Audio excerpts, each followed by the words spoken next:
সবাই ভাবছিল তারা একজন মেয়েকে কিডন্যাপ করেছে, কিন্তু কয়েক মিনিট পরেই বুঝতে পারে ভুলটা আসলে কারা করেছে। আজকে আমরা এমন একটা মুভি এক্সপ্লেইন করব যেটা রিলিজ হয়েছে 2024 সালে। চলো তাহলে গল্পটা শুরু করি। মুভি শুরুতেই আমরা দেখি একটি মেয়ে ব্যালি ডান্স করছে। ডান্স ক্লাসের পর সে তার বড় গাড়িতে বসে নিজের ম্যানশনের দিকে রওনা দেয় এবং এই সময় আমরা লক্ষ্য করি যে 6 জন মানুষ এই মেয়েটির ওপর নজর রাখছিল। এই মেয়েটির নাম অ্যাবিগেল। তারা গাড়িটাকে অনুসরণ করে এবং অ্যাবিগেলের বাড়িতে ঢুকে পড়ে। এরপরে এই লোকগুলো ইনজেকশন দিয়ে তাকে অচেতন করে ফেলে, কিন্তু আসল মিশন ছিল তাকে এখান থেকে নিয়ে যাওয়া। অ্যাবিগেলের বাবা বাড়িতে পৌঁছানোর পর এই লোকগুলো প্রায় ধরাই পড়ে যাচ্ছিল, কিন্তু অ্যাবিগেলকে অপহরণ করার পর তারা একটি পুরনো ম্যানশনে নিয়ে আসে। সে অ্যাবিগেলের ধনী বাবার কাছ থেকে $50 মিলিয়ন চাইবে। টাকা পাওয়ার পর সবাইকে তাদের ভাগ দেবে, কিন্তু ততদিন পর্যন্ত এই 6 জনের দলকে এই ম্যানশনে অ্যাবিগেলকে বেঁধে রেখে রাখতে হবে। অপহরণের পর অ্যাবিগেলের নিরাপত্তার দায়িত্ব তারাই ছিল।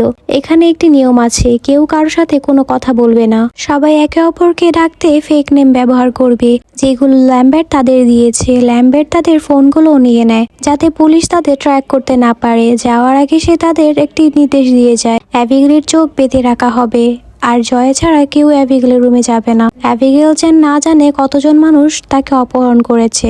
ল্যাম্বার্ট তখনও তাদের বলেনি অ্যাবিগেল আসলে কার মেয়ে। তারা শুধু এইটুকুই জানতো যে অ্যাবিগেলের বাবা একজন মিলিনিয়ার। ল্যাম্বার্টের যাওয়ার পর এই লোকগুলো একে অপরকে নিয়ে সন্দেহ করতে শুরু করে। জয় মানুষের পরিচয় বুঝতে বেশ ভালো ছিল। সে ফ্র্যাঙ্ককে একজন পুলিশ ডিটেকটিভ বলে ডাকে, যা ছিল 100% সঠিক। তার সামনে বসে থাকা মেয়েটি ছিল একজন হ্যাকার। মানুষের অ্যাকাউন্ট হ্যাক করে সে টাকার কোনো অভাব রাখেনি। আর তুমি শুধু রোমাঞ্চের জন্যই এই মিশনটা বেছে নিয়েছো। আর এই লোকটা ছিল একজন ক্লিনার, আর সবশেষে ছিল স্নাইপার। সবকিছু শোনার পর জয় অ্যাবিগেলের রুমে যায় এবং তার চোখের বাঁধন খুলে দেয়। সে ল্যাম্বার্টের নিয়ম ভেঙে ফেলে। অ্যাবিগেলকে শান্ত করার জন্য সে তাকে প্রতিশ্রুতি দেয় যে সে তাকে আঘাত করবে না এবং কাউকে তাকে আঘাত করতে দেবে না। তাদের মধ্যে ভালো একটা সম্পর্ক তৈরি হয়। অ্যাবিগেল বলে, তুমি নিশ্চয়ই তোমার ছেলেকে খুব ভালোবাসো, কিন্তু আমার বাবা অদ্ভুত রাগী আর ভয়ঙ্কর। সে আমাকে আগের মতো আর ভালোবাসে না। অ্যাবিগেল তাকে সতর্ক করে বলে যে আজ রাতে খারাপ কিছু ঘটতে যাচ্ছে। জয় বিষয়টা অদ্ভুত মনে করে। সে বলে, আমার মনে হয় অ্যাবিগেলের বাবা একজন ভয়ঙ্কর মানুষ।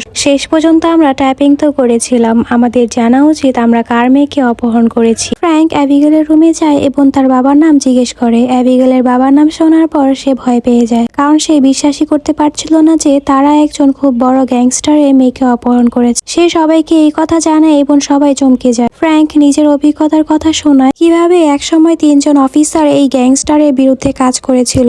এরপর সেই 3 অফিসার হুমকি পেতে শুরু করে। তাদের নিরাপত্তার জন্য তাদের সবচেয়ে নিরাপদ রুমে রাখা হয়েছিল। রুমের সামনে 24 ঘন্টা নিরাপত্তা ছিল এবং রুমে ঢোকার মাত্র 2টা রাস্তা ছিল, একটা জানালা আর একটা দরজা। জানালা দিয়ে ঢোকা অসম্ভব ছিল, কিন্তু সকালে যখন দরজা খোলা হয় তখন দেখা যায় 3 জন অফিসারকে মৃত্যু অবস্থায় পাওয়া গেছে। সবাই ভয় পেয়ে গেলেও শুধু ড্রাইভারটি ভয় পায় না। কিছুক্ষণ পর সে বেসমেন্টে যায় এবং দেখে যে কেউ তাকে আক্রমণ করেছে। সে জোরে চিৎকার করে এবং হ্যাকার তার চিৎকার শুনতে পায়। সে গিয়ে চেক করে দেখে যে ড্রাইভারের গলা কেটে দিয়েছে। সে ফিরে এসে সবাইকে জানায় যে আমরা আক্রমণের শিকার হয়েছি। সে বলে, আমি টাকা চাই না, আমি পালিয়ে যেতে চাই। সে এবং ফ্র্যাঙ্ক যত তাড়াতাড়ি সম্ভব এই ম্যানশন থেকে বের হওয়ার চেষ্টা করে। অ্যাডভান্স সিকিউরিটি সিস্টেম চালু হয়ে যায়। জানালা ও দরজার সামনে ধাতব সিল্ট বসানো হয়, যার মানে এই লোকগুলো এখানে আটকে পড়ে যায়। তারা এটাও বুঝতে পারে যে এই বিল্ডিং এর ভেতরে একজন খুনি আছে যে তাদের মেরে ফেলতে চায়। এই কারণে সবাই সতর্ক হয়ে যায়। জয় অ্যাবিগেলকে জিজ্ঞেস করে সে কি এই হামলাগুলো সম্পর্কে কিছু জানে। অ্যাবিগেল তাকে বলে যে ফ্র্যাঙ্ক আমার বাবার লোক। অ্যাবিগেল বলে, আমিও এই ব্যাপারে কাউকে বলতে চাই না। এটা শুনে সে রেগে যায়। ফ্র্যাঙ্কের কাছে যাওয়ার আগে সে ঘুরে তাকিয়ে দেখে যে স্নাইপারকে হত্যা করা হয়েছে। তার সাথে এত খারাপ ব্যবহার করা হয়েছিল যে তার মুখ ছিঁড়ে ফেলা হয়। জয় আরো বেশি ভয় পেয়ে যায় এবং ফ্র্যাঙ্কের দিকে বন্দুক তাক করে। ফ্র্যাঙ্ক তাকে বোঝানোর চেষ্টা করে যে মেয়েটা আমাদের সাথে খেলা করছে, সে মিথ্যা বলছে, কিন্তু জয় সেটা বিশ্বাস করতে চায়নি। অ্যাবিগেল ভয় পেয়ে যায় এবং সে তার হাতের হাতকড়া খুলতে শুরু করে। আর ঠিক পরের মধ্যে সে একজন ভ্যাম্পায়ার পরিণত হয়। তাকে দেখে সবাই ভয় পেয়ে যায়। ফ্র্যাঙ্ক তাকে গুলি করে, কিন্তু অ্যাবিগেল নিজেই নিজেকে সুস্থ করে নেয়। এটা দেখে সবাই আরো ভয় পেয়ে যায়। তারা বেরিয়ে এসে অ্যাবিগেলকে তার রুমেই বন্ধ করে দেয়। অ্যাবিগেলকে দেখে তার অনেক রহস্য বুঝতে পারে। শুধু অ্যাবিগেল নয়, তার বাবাও একজন ভ্যাম্পায়ার। এই কারণে সবাই তাকে ভয় পায়। আর এখন পর্যন্ত যত হত্যাকাণ্ড হয়েছে সবই করেছে অ্যাবিগেল। যদি তারা বেঁচে থাকতে চায় তাহলে তাদের অ্যাবিগেলকে মারতে হবে। সেই রসুন নিয়ে আসে কেউ এই ভ্যাম্পায়ার অর্থাৎ অ্যাবিগেলকে মারার জন্য ধারালো অস্ত্র বানাতে শুরু করে, কিন্তু জয় এতে তাদের সবাইকে সমর্থন করে না। সে বিশ্বাস করে আমরা যদি বাঁচতে চাই তাহলে আমাদের অ্যাবিগেলের সাথে কোনোভাবেই জড়ানো উচিত নয়, কিন্তু তারা তার কথা শোনে না। তারা জয় আর অ্যাবিগেলের রুমের দরজা খুলে দেয়। সেখানে অ্যাবিগেল একজন স্নাইপারের মৃতদেহ নিয়ে নাচছিল। তারা পেছন দিক থেকে অ্যাবিগেলকে আক্রমণ করে, কিন্তু অ্যাবিগেল নিজেই তাদের আক্রমণ করে। রসুন আর ক্রস আর তার উপর কোনো প্রভাব ফেলে না। খুব কষ্ট তারা নিজেদের প্রাণ বাঁচিয়ে অ্যাবিগেলের রুম থেকে পালিয়ে যায়। জয় তাদের পরামর্শ দেয় যে ইনজেকশন ব্যবহার করে অ্যাবিগেলকে অচেতন করা উচিত। সে আগে ইনজেকশনের কারণে অচেতন ছিল। তারা দৌড়াতে শুরু করে, কিন্তু অ্যাবিগেলের পক্ষে তাদের হাতে ধরা দেওয়া সহজ ছিল না। অ্যাবিগেল তখনও সবার নার্ভে চাপ দিচ্ছিল, কিন্তু তাদের দলে সেই গ্যাংস্টার পেছন থেকে অ্যাবিগেলকে ধরতে সক্ষম হয় এবং জয় তাকে অচেতন করার ইনজেকশন দেয়। এই পুরো বিশৃঙ্খলার মধ্যে অ্যাবিগেলকে একজন সঙ্গী কেটে দেয়। সবাই ভয় পেয়ে যায় যে এই মেয়েটাও ভ্যাম্পায়ার হয়ে যাবে। এরপর দেখা যায় তখন অ্যাবিগেল জ্ঞান ফিরে পায়। সে নিজেকে একটি জেলে আবিষ্কার করে। তারা অ্যাবিগেলের সাথে কথা বলে এবং তাকে জিজ্ঞেস করে কি চায়, আর এখানে তারা সবচেয়ে ভয়ঙ্কর সত্যও জানতে পারে। আসলে তারা অ্যাবিগেলকে অপহরণ করেনি, বরং অ্যাবিগেলই তাদের অপহরণ করেছিল। সবকিছু ছিল অ্যাবিগেলের পরিকল্পনা, আর ল্যাম্বেট কাজ করছিল অ্যাবিগেলের জন্য।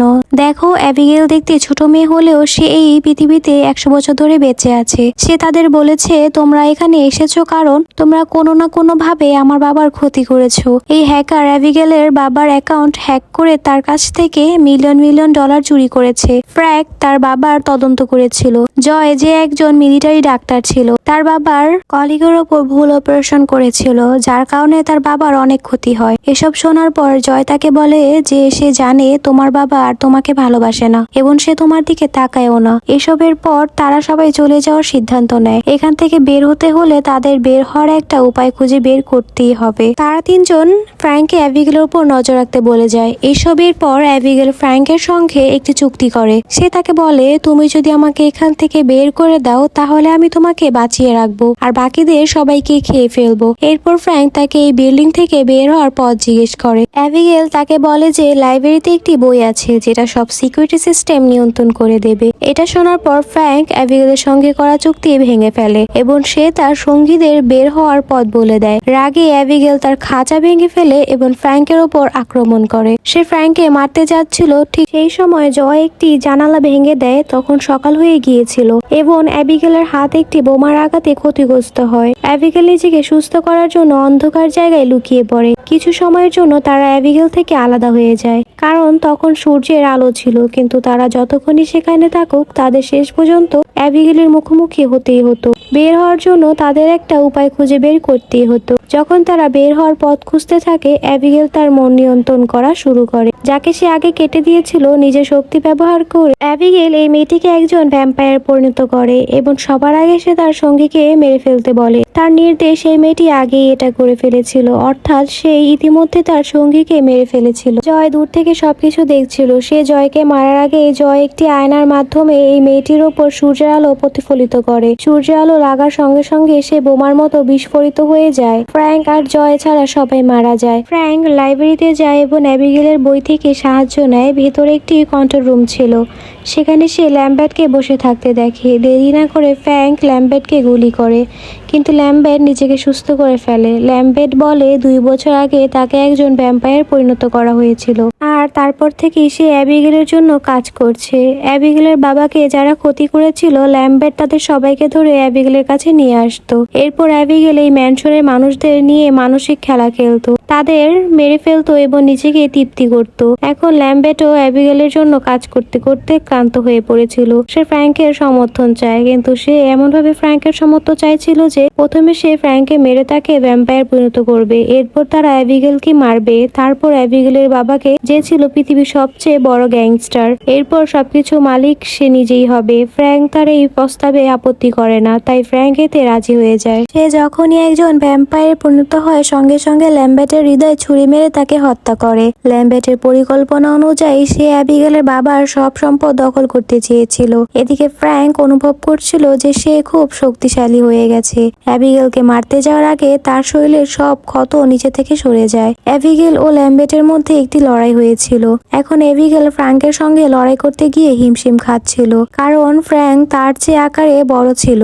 অন্যদিকে আমরা দেখি জয়কে, যে নিশ্চিন্ত ছিল সে বাঁচবে না, সেখান থেকে পালিয়ে গিয়ে তার মেয়েকে ফোন করতে যায়। ঠিক তখনই ফ্র্যাঙ্ক পেছন থেকে তাকে আক্রমণ করে। সে তাকে মেরে ফেলে, নির্যাতন করে, কিন্তু তাকে খায় না। এর ফলস্বরূপ জয় একজন ভ্যাম্পায়ার পরিণত হয়। এর মধ্যেই অ্যাবিগেল সেখানে আসে এবং জয়কে ভ্যাম্পায়ার পরিণত করে এবং ফ্র্যাঙ্ককে মারার জন্য তার সঙ্গে একটি চুক্তি করে। ঠিক যেমন ফ্র্যাঙ্ক ল্যাম্বার্টের সঙ্গে চুক্তি করেছিল অ্যাবিগেলকে মারার জন্য। কিন্তু গল্পে ছিল একটি বড় মোড়। ফ্র্যাঙ্কের ছুরিয়াঘাতের কারণে জয় ভ্যাম্পায়ার পরিণত হয়েছিল, যাতে ফ্র্যাঙ্ক তাকে নিয়ন্ত্রণ করতে পারে। এরপর ফ্র্যাঙ্ক তাকে অ্যাবিগেলকে মারার নির্দেশ দেয়। অ্যাবিগেল একটি অস্ত্র দিয়ে ফ্র্যাঙ্ককে ছুরিয়াঘাত করে হত্যা করে। প্রথম ভ্যাম্পায়ারদের মতোই ফ্র্যাঙ্কও মারা যায়। এখন বেঁচে থাকে শুধু অ্যাবিগেল আর জয়। এবার জয়ের মারা যাওয়ার কথা ছিল, কিন্তু অ্যাবিগেল তাকে মারে না, কারণ জয়ের সঙ্গে অ্যাবিগেলের আগে ভালো সম্পর্ক তৈরি হয়ে গিয়েছিল। এই কারণে অ্যাবিগেল জয়ের সঙ্গে বন্ধন তৈরি করেছিল। সে জয়কে বলে, তুমি এখন মুক্ত, তুমি এখান থেকে চলে যেতে পারো। সে আরো বলে, তুমি মারা যাওয়ার পর ভ্যাম্পায়ার হয়ে যেতে, কিন্তু সে ভ্যাম্পায়ারের ছুরিয়াঘাতে তুমি ভ্যাম্পায়ার হয়েছিলে। সে এখন মারা গেছে, তুমি আগের মতো আবার একজন মানুষ হয়ে যাবে। জয় এখান থেকে পালিয়ে যেতে যাচ্ছিল, ঠিক তখনই অ্যাবিগেলের বাবা সেখানে প্রবেশ করে। সে বিনা কষ্টে তার রাতের খাবার পেয়ে যায়, কিন্তু অ্যাবিগেল তার বাবাকে থামিয়ে বলে, ড্যাড, তুমি ওকে খাবে না, ও আমার জীবন বাঁচিয়েছে। অ্যাবিগেল জয়কে চলে যেতে বলে। এরপর জয় সেখান থেকে পালিয়ে যায়। এরপর আমরা দেখি জয় একটি স্বাভাবিক জীবনযাপন করছে। এভাবেই সিনেমাটির সমাপ্তি ঘটে।